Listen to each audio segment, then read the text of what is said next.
اليوم جبت لكم 10 يوتيوبر انتحروا لأسباب فظيعة. وأول يوتيوبر معنا هو اليوتيوبر العراقي واللي اسمه محمد المولى، وسبب انتحاره كان جدا فظيع. قال المصدر انه وجدوا حمودي المولى منتحر عبر حبل بغرفته بعد ما سألوا أصحابه عن سبب الانتحار، فقالوا انه كان عم يمر بأزمة نفسية كبيرة، واكتشفوا بعدين انه انتحر بسبب حبيبته اللي تزوجت من مدة قصيرة.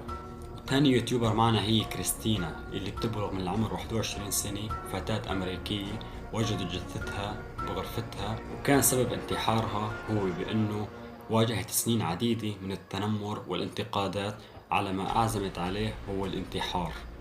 والثالث يوتيوبر معنا هو اليوتيوبر ديفيد، سوري الجنسية. أقدم اليوتيوبر السوري ديفيد على الانتحار في مكان إقامته في العاصمة السويدية، وذلك بسبب معاناته من مرض اكتئاب ثنائي القطب. وأشار الأطباء أن الاكتئاب